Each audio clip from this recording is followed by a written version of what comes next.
है वान इब्न अब्बास रज़ियल्लाहु अन्हु क़ाला फ़रज़ा रसूलुल्लाह सल्लल्लाहु अलैहि वसल्लम ज़कातल फ़ित्री तुहरस सियामी मिनल लग़वी वर्रफ़फ़ी वत्तुअमतल लिल मसाकिन। ये भी अबू दाऊद शरीफ की हदीस है। इसका तर्जमा है, हज़रत इब्न अब्बास रज़ियल्लाहु अन्हु से रिवायत है, रसूलुल्लाह सल्लल्लाहु अलैहि वसल्लम ने लाज़मी करार दिया सदका फ़ित्र को और फरमाया ये रोज़े को पाक करने के लिए है लुग़ू व बेहयाई की बातों से, और मसाकिन के लिए लुक़मा और खुराक है। अब देखो इस हदीस से पाक से क्या बात पता चल रही, पहले तो सदका फ़ित्र का वाजिब होना पता चल रहा है। फ़राज़ा का लफ्ज़ आया है, फ़र्ज़ कर दिया गया है तो लाजिम कर दिया गया है। सदका फ़ित्र के अहकाम, सदका फ़ित्र वाजिब है। शरीयत में क्या हुक्म है इसका? वाजिब। वाजिब बोलते तो फ़र्ज़ को बोलते हैं। फ़र्ज़ में और वाजिब में फ़र्क ये है, कोई फ़र्ज़ का इनकार करा तो काफिर हो जाता, वाजिब का इनकार करा तो काफिर नहीं होता। लेकिन दोनों में एक बात यह है कि दोनों का छोड़ने वाला उतना ही गुनाहगार है, फ़र्ज़ का भी वाजिब का भी। तो सदका फ़ित्र क्या है? वाजिब है। इसके वाजिब होने के लिए सिर्फ 3 चीज़ें शर्त है। एक, वो शख्स आज़ाद हो, किसी का गुलाम ना हो। दूसरे, मुसलमान हो, काफिर ना हो। तीसरे, किसी ऐसे निसाब का मालिक होना जो असली हाजत से ज़ायद हो और ख़र्च से महफूज हो। इतना क़र्ज़ है बेचारे के ऊपर कि सदका फ़ित्र देने के लिए पैसे नहीं है, तो ख़र्च उसके ऊपर सदका फ़ित्र नहीं है। लेकिन उसके पास अपने ज़रूरियात ज़िंदगी के अलावा 100-200 रुपये है जिससे उन्हें किसी गरीब को दे सकता, तो सदका फ़ित्र देना। सिंपल मामला, इतना ही। माल का बढ़ने वाला होना या इस पर 1 साल का गुजर जाना शर्त नहीं, जैसा कि ज़कात में है। और ना माल का तिजारती होना ज़रूरी है, या साहिब माल का बालिग व आखिर होना भी शर्त नहीं है। छोटे बच्चों का भी माल है तो उसमें से दिया जाए, अगर नहीं है तो उनके माँ बाप उनकी तरफ से अदा करें तो कर सकते हैं। हत्ता कि नाबालिग बच्चों और मजनूनों पर भी, बोलते पागलों पर भी सदका फ़ित्र वाजिब है। उनके औलिया यानी सरपरस्तों को उनकी तरफ से अदा करना चाहिए। दूसरा मसला, सदका फ़ित्र के सही होने में वही सब शर्तें जो ज़कात के सही होने में है, वो क्या है उसकी तफसील है। तीसरे, सदका फ़ित्र ईद उल फ़ित्र के दिन सुबह सादिक तुलू होते ही वाजिब होता है, लेकिन कोई आज भी अदा कर दे तो अदा हो जाता है एडवांस में। या अगर अदा नहीं किया था वक़्त पे नमाज से पहले, तो नमाज के बाद भी हमेशा हमेशा उस पर बाकी रहेगा। जितने साल का नहीं दिया पूरा उसके ऊपर बाकी है, उसको अदा करना चाहिए। चौथे, सदका फ़ित्र की अदाई का वक्त तमाम उम्र है, यानी ये साल नहीं दे सका, चलो जान दो, अच्छा हुआ बच गया बोल के नहीं बोल सकते। 10 साल का अब तक नहीं दिए हुए हैं तो 10 साल का सदका फ़ित्र मरे तक बाकी है। लेकिन मुस्तहब वक्त ईदगाह जाने से पहले है, यानी नमाज ईद उल फ़ित्र के लिए ईदगाह को जाने से कबल सदका फ़ित्र अदा करना मुस्तहब है। वो वक्त पे अगर फ़कीरा नहीं मिलते, पहले से किसी को देना है तो दे लो। नमाज के बाद भी अदा कर ले तो जायज़ है, और जब तक अदा ना करेगा बराबर वाजिबुल अदा रहेगा, ख्वाह कितनी ही मुद्दत गुजर जाए, साल, 2 साल, 5 साल, 10 साल, 100 साल। 5, सदका फ़ित्र वाजिब होने के लिए रोज़ा रखना शर्त नहीं। बाज़ लोग किसी उज़्र की वजह से रोज़ा नहीं रख सके, उन्होंने भी सदका फ़ित्र करना, मैं रमज़ान के रोज़े ने रखा बल्कि नहीं छोड़ सकते सदका फ़ित्र। तो सदका फ़ित्र अलग है, रोज़ा अलग है, दोनों के अहकाम अलग अलग। 6ठा मसला है, सदका फ़ित्र अपनी ज़ात की तरफ से नीज़ अपनी नाबालिग औलाद, छोटे बच्चों की तरफ से अदा करना वाजिब है। लेकिन अगर खुद नाबालिगों का माल हो तो उनके माल में से अदा करे। जैसे बच्चों को जो है ईदी वीदी मिलती, या दादा दादी, नाना नानी या अम्मा बाबा कुछ पैसे दे के रखते, तो उनको तरगीब दिलाना, बेटे तुम्हारे पैसे रख लो, इसमें से 100 रुपये दे दिया, सदका फ़ित्र देंगे, बोलना, अदा करना चाहिए। 7वां मसला, बालिग औलाद की तरफ से सदका फ़ित्र अदा करना वाजिब नहीं।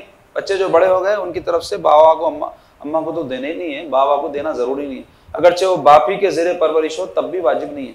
फिर कैसा देना? वो बच्चे को शऊर है ना, उसको बोलना, देख रहे बड़ा हो गया तो आइंदा साल तेरे ऊपर सदका फ़ित्र वाजिब होता, अभी से थोड़े थोड़े 5-5 रुपये डाल के रख।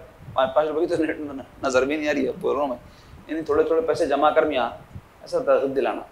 अलबत्ता मजनून हो तो उनकी तरफ से अदा करना बाप पे वाजिब है। 8वां मसला, माँ पर अपने छोटे बच्चों की तरफ से सदका फ़ित्र वाजिब नहीं, बाप पे है, बोलना चाह रहे हैं। 9वां मसला, शौहर पर बीवी का सदका फ़ित्र वाजिब नहीं, ना ज़कात। ज़ौजा को अपने माल से अदा करना चाहिए। कहाँ से आएगा? बोले ना, सोना है ना जी, इतना तिनका तो भी रहता, और तो चांदी तो भी रहती, कुछ भी रहता। अब शौहर साहब दे दे रहे, अदा हो जाता, लेकिन बीवी साहबा को भी रहना। अब आइंदा रमज़ान में तो भी करो ऐसा कि अब आइंदा रमज़ान तक 12 महीने आपका को ख्याल रहना कि अब 1 साल में 365 दिन रोजाना 1-1 रुपया भी डाले तो 360 रुपये जमा होते। 360 रुपये सदका फ़ित्र दूंगी बोलकर नियत करना। बात अच्छे भी रहते, औरतों बहुत देते, लेकिन बात नहीं देते, शऊर ही क्या रहता बोल रहा मैं आप, उनको यही मालूम रहता है 1 वे ट्रैफिक, खाली आना, हमारे को जाने का कुछ भी रहते नहीं।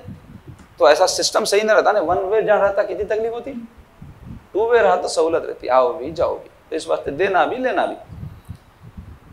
अच्छा, और एक मसला बता रहे जनाब, 10वां, सदका फ़ित्र की मिकदार ये है कि अगर गेहूं हो आधा सा एक ये वेट का नाम है, हर शख्स की तरफ से देना चाहिए। और अगर जौ या खजूर या मुनक्का हो तो एक साथ। दो किस्में सदका फित्र की, एक है खजूर की, मुनक्के की, जौ की मिकदार, उसकी मिकदार डबल है। किससे?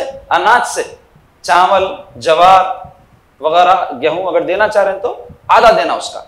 अब वो आज के जमाने में कितना वेट होता है आगे आएगा मसला हो। तो अगर कोई अच्छे खाते पीते हैं तो उन्हें खजूर वगैरह के हिसाब से 2.5 किलो की मिकदार के बराबर देना। अगर नहीं है तो कम से कम के हिसाब में आ जा रहे हैं तो ये आधा जो बता रहे हैं, आधा सा, वो मिकदार की तरफ आ जाना। अच्छा, मसला बता रहे गेहूं और जौ के देने से उनका आटा देना अफजल है, क्योंकि खाने में सहूलत रहती। और इससे अफजल यह है कि उनकी कीमत दे दी जाए ताकि उन्हें कुछ भी कर ले।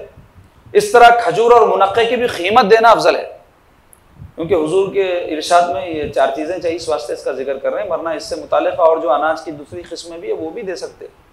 अहादीस में इन्हीं 4 चीजों का जिक्र, अगर कोई शख्स उनके सिवा कोई और चीज चावल जवार वगैरह देना चाहे तो कीमत के लिहाज से दे, यानी वो चीज इस कदर दे जिसकी कीमत आधे सा गेहूं या 1 सा जौ के बराबर हो। और अगर नकद देना चाहे तो जिसकी कीमत चाहे दे, यानी खजूर वगैरह 2.5 किलो होता तो उसकी क्या कीमत है, या 1.25 किलो चावल होता तो उसकी क्या कीमत है, वो दे दो बोल रहे हैं। अच्छा, आधा सा निजामिया का फतवा बयान करो। आधा सा 1.25 किलो होता है। तो अगर कोई चावल गेहूं जवार देना चाह रहे हैं तो 1.25 किलो दो। नहीं मेरे पास पैसे है तो 1.25 किलो के कितने होते हैं? 100 रुपये भी नहीं होते जी। 1.25 किलो चावल के 100 रुपये भी नहीं होते। 60 रुपये अच्छा चावल है। अब सब बासमती तो हमारे पास खाते नहीं, सोना मसूरी खाते, 60-70 रुपये। 1.25 किलो के 100 रुपये होते। 100 रुपये साल में एक मरतबे ईद की खुशी में किसी गरीब को नहीं दे सकते? 500 देता हूँ बोलना, होते होंगे 100, इजाफा देता हूँ। इजाफा कितने देरों के? कम से कम बता दिए। अगर कोई ज्यादा पैसे रखता तो उन्हें क्या करना, 1.25 के बजाय 2.5 किलो देना खजूर मुनक्का वगैरह की कीमत। तो खजूर अगर 100 रुपये किलो है तो 2.5 किलो लिए तो 250 रुपये होते। ऐसा हिसाब कर लो बोल रहे हैं। एक शख्स का सदका फित्र एक मिस्किन को देना बेहतर है ताकि उसकी जरूरत पूरी होती। और अगर कई मसाकिन को 100 रुपये 4 जनों को 5 जनों को भी दिए तो बांट दे सकते, एक को भी दे सकते बोले तब भी जायज है। इसी तरह एक मिस्किन को कई अशखास का फितरा देना भी जायज है। 5 जने मिलकर 100 रुपये मिला के अपना सदका फित्र एक जनों को दे दिए, यह भी जायज है। 12वां मसला है, सदका फित्र भी उन्हीं लोगों को देना चाहिए जिनको ज़कात दे सकते। कौन? गरीब, जो खुद ज़कात देने के काबिल न रहे, मुसलमान और सय्यद ना हो, उन लोगों को देना। और जिन्हें ज़कात नहीं दे सकते उन्हें सदका फित्र भी नहीं दे सकते।